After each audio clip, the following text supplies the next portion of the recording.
নমস্কার। আজকে আপনাদের সঙ্গে চিলি পনিরের একটি রেসিপি আমি শেয়ার করতে চলেছি। এই রেসিপিটি এত অসাধারণ হয় যে আপনারা এইভাবে না বানালে জানবেনই না। আর এটা গরম গরম ভাত অথবা রুটির সাথে খেতে অসাধারণ লাগবে। তাহলে চলুন দেরি না করে রেসিপিটি শুরু করা যাক।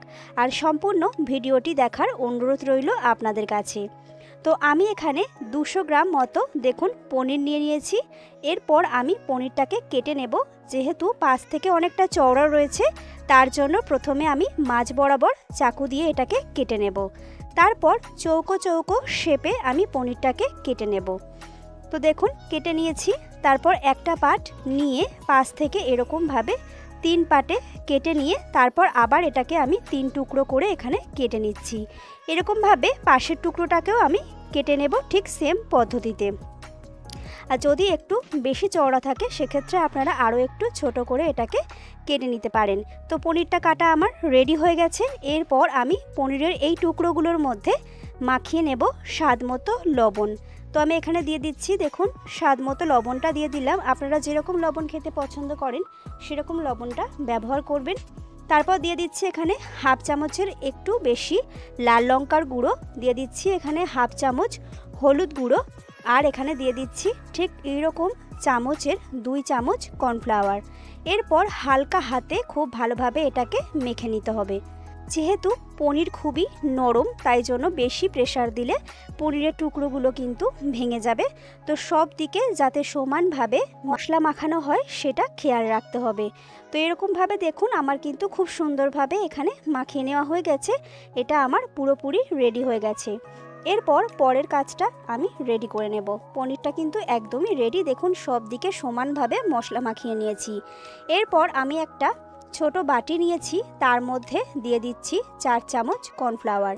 এরপর অল্প জল দিয়ে এটাকে গুলে নেব। তো দেখুন অল্প জলে এটাকে আমি খুব সুন্দরভাবে গুলে নিয়েছি। এটা আমার রেডি হয়ে গেছে।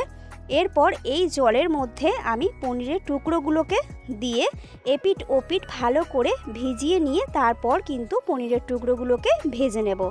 তো কড়াই বসিয়ে দিয়েছি, কড়াইতে দিয়ে দিচ্ছি আমি এখানে বেশ কিছুটা পরিমাণে সাদা তেল। তেলটাকে খুব ভালো মতো গরম করে নিয়েছি। আর ঠিক এরকমভাবে পনিরের টুকরোগুলোকে দিয়ে একটু ঘুরিয়ে ফিরিয়ে চারপাশে লাগিয়ে নিয়ে পনিরের টুকরোগুলোকে আমি দিয়ে দিচ্ছি গরম তেলের মধ্যে। আর এভাবেই দিয়ে হালকা করে ভেজে নিচ্ছি। পনিরটাকে অতিরিক্ত ভাজতে যাবেন না, সেক্ষেত্রে পনিরটা কিন্তু খুবই শক্ত হয়ে যাবে। হালকা করে ভাজবেন, তাহলে পনিরের টুকরোগুলো বেশ নরম থাকবে। আর অবশ্যই কর্নফ্লাওয়ারে কোট করে নিয়ে তবেই ভাজবেন, তাহলে হালকা গায়ে একটা লেয়ার পড়বে, সেক্ষেত্রে এটা খেতে অসাধারণ লাগবে। তো একটা পিঠ হয়ে এলে ধীরে ধীরে খুন্তি দিয়ে আর একটা পিঠ উল্টে দেব। তবে এই কাজটা ধীরে ধীরে করতে হবে, কারণ যেহেতু কর্নফ্লাওয়ার দেওয়া আছে একটার গায়ে একটা লেগে যেতে পারে, তাই জন্য খুব সাবধানে একটু উল্টে পাল্টে দেবেন। আর যদিও গায়ে লেগে যায় তাহলে ঠান্ডা হওয়ার সাথে সাথে কিন্তু ছাড়িয়ে যাবে, সেটা নিয়ে কোনো রকম চিন্তা নেই। তো এভাবে উল্টে পাল্টে খুব ভালোভাবে পনিরটাকে ভেজে নিচ্ছি। তবে ওই যে বললাম অতিরিক্ত ব্রাউন কালার করে ভেজে নেওয়ার দরকার নেই, জাস্ট গায়ে একটা হালকা লালচে লেয়ার এলেই পনিরের টুকরোগুলোকে নামিয়ে ফেলতে হবে। তো আমার এখানে দেখুন হালকা করে ভেজে নেওয়া হয়ে গেছে। এটা দেখতে অসাধারণ লাগছে এবং নরম তুলতুলে হয়েছে।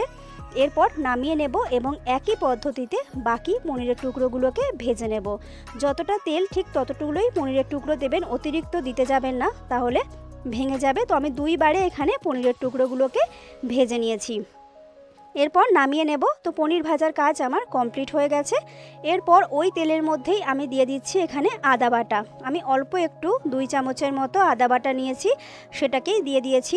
আর এখানে নিয়ে নিয়েছি ক্যাপসিকাম টুকরো করে আর টমেটোর দানা আমি খুব ভালোভাবে ফেলে দিয়েছি। আর ক্যাপসিকামগুলোকেও এরকম ছোট ছোট টুকরো করে কেটে নিয়েছি। এরপর প্রথমে আমি ক্যাপসিকামের টুকরোগুলোকে দিয়ে দিচ্ছি আদা বাটার পরে। আদাটাকে কিন্তু খুব ভালোভাবে অবশ্যই কষিয়ে নেবেন, আদার কাঁচা গন্ধটা চলে যাওয়া পর্যন্ত। এরপর ক্যাপসিকামের টুকরোগুলোকে দিয়ে আমি 1 থেকে 1.5 মিনিট তেলে নাড়াচাড়া করে নেব। তারপর টমেটোটাকে দেব, কারণ ক্যাপসিকামের থেকে টমেটোটা বেশি তাড়াতাড়ি গলে যায়, তাই জন্য টমেটোটা একটু পরে ব্যবহার করব। তো 1 মিনিট খুব ভালোভাবে এখানে নাড়াচাড়া করে নেওয়ার পর দিয়ে দিচ্ছি আমি টমেটোর টুকরোগুলোকে। এরপর আবারও 1 থেকে 1.5 মিনিট আমি এটাকে এইভাবে তেলের মধ্যে কষিয়ে নেব। তারপর এর মধ্যে বাকি উপকরণগুলো আমি ব্যবহার করব। তো বেশ ভালোভাবে 1 থেকে 1.5 মিনিট এখানে নাড়াচাড়া করে নেওয়া হয়ে গেছে। এরপর আমি দিয়ে দিচ্ছি স্বাদ মতো লবণ আর হাফ চামচ হলুদ গুঁড়ো, আর দিয়ে দিচ্ছি হাফ চামচের একটু বেশি গোলমরিচের গুঁড়ো। এরপর আবারও খুব ভালোভাবে এটাকে নাড়াচাড়া করে নিচ্ছি। আর দেখুন এখানে টমেটোটা কিন্তু খুব ভালোভাবে নরম হয়ে এসেছে এবং ক্যাপসিকামটাও খুব ভালোভাবে এখানে নরম হয়ে গেছে। সেই পর্যায়ে আর মোটামুটি 30 সেকেন্ড মতো এটাকে নাড়াচাড়া করব। এর থেকে বেশি সময় নাড়লে কিন্তু টমেটোটা পুরোপুরি গলে যাবে। তো এরপর আমি দিয়ে দিচ্ছি এখানে 3 চামচ সয়া সস নিয়েছি, সেটাকে দিয়ে দিলাম। নিয়েছি এখানে 2 চামচ চিলি সস, সেটাকে দিয়ে দিচ্ছি। আর নিয়েছি এখানে আমি 2 চামচ টমেটো সস, সেটাকেও এখানে দিয়ে দিলাম। এরপর আবারও খুব ভালোভাবে সব কিছু একসঙ্গে এখানে মিক্সড করে নিচ্ছি। তো দুর্দান্ত একটা কালার কিন্তু এখানে চলে আসছে। তো মোটামুটি আর 1 মিনিট এটাকে আমি আবারও নাড়াচাড়া করে নেব।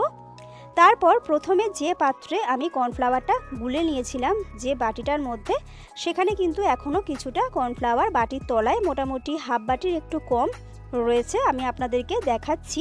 তো এই বাটির এই কর্নফ্লাওয়ারের মধ্যেই 1 বাটি জল দিয়ে এটার মধ্যে আমি দিয়ে দেব এবং আরও 1 বাটি জল এর মধ্যে আমি দেব। আর জলটা অবশ্যই আপনারা একটু মাপ বুঝে দেবেন। তো প্রথমে 1 বাটি জল দিয়ে আমি একটু নাড়িয়ে চাড়িয়ে দেখে নেব ঘনত্বটা কতটা রয়েছে। যদি খুব বেশি গাঢ় থাকে সেক্ষেত্রে আরও 1 বাটি জল দিতে হবে। তো এখানে বেশ গাঢ় রয়েছে গ্রেভিটা, তো আরও 1 বাটি জল আমি এর মধ্যে দিয়ে দেব। আপনারা অবশ্যই জলটা একটু বুঝে শুনে তারপরেই ব্যবহার করবেন রান্নায়। তো দিয়ে দিচ্ছি আমি এখানে আরও 1 বাটি জল, তবে কিন্তু আমার এটা বেশ ঠিকঠাক মাপ হবে। তো এরপর খুন্তি দিয়ে আবারও এখানে খুব ভালোভাবে মিক্সড করে নিচ্ছি। তবে এই রেসিপি কিন্তু একদমই অতিরিক্ত জল ভাব থাকলে ভালো লাগে না, একটু শুকনো ভাব হলে তবেই খেতে বেশি ভালো লাগে। তো যখন খুব ভালোভাবে ফুটে এসেছে গ্রেভিটা, সেই পর্যায়ে ভেজে রাখা পনিরের টুকরোগুলোকে আমি দিয়ে দিলাম। এরপর মোটামুটি কয়েক সেকেন্ড একটু নাড়াচাড়া করে নেব, খুব বেশি অতিরিক্ত নাড়তে যাবেন না, সেক্ষেত্রে টমেটো ক্যাপসিকাম ভেঙে যাবে আর পনিরের টুকরোগুলো কিন্তু নরম হয়ে যাবে। এখানে পনিরগুলো খুব সুন্দরভাবে নরম তুলতুলে রয়েছে, জাস্ট একটু গ্রেভির মধ্যে মিশে গেলেই এটা দুর্দান্তভাবে রেডি হয়ে যাবে। তো এটা কিন্তু রেডি হয়ে গেছে আমার আজকের চিলি পনির, এটা একদমই রেডি। এরপর এটাকে নামিয়ে নেব, আর এটা গরম গরম ভাত অথবা রুটি পরোটা সব কিছুর সঙ্গেই খেতে অসাধারণ লাগবে। তো দেখুন আমি এটাকে আর বেশি নাড়াচাড়া করব না, এরপর এটাকে আমি নামিয়ে নিয়েছি। আর নামানোর পর কিন্তু গ্রেভিটা অনেকটাই বসে গেছে, তাই জন্য একটু গ্রেভি থাকতেই এটাকে নামাতে হবে। তো আজকের এই চিলি পনিরের রেসিপি আপনাদের কেমন লাগলো অবশ্যই কমেন্ট করে জানাবেন। ভালো লাগলে লাইক শেয়ার করবেন, আর আমার চ্যানেলে যারা নতুন তারা অবশ্যই আমার চ্যানেলটিকে সাবস্ক্রাইব করে দেবেন, আর পাশে থাকা বেল আইকনটি প্রেস করে দেবেন, যাতে আমি কোনো রকম ভিডিও ছাড়ার সঙ্গে সঙ্গেই নোটিফিকেশানটি আপনাদের কাছে পৌঁছে যায়। চলুন আজকের মতো টাটা, দেখা হচ্ছে পরের কোনো ভিডিওতে, ততক্ষণ ভালো থাকবেন।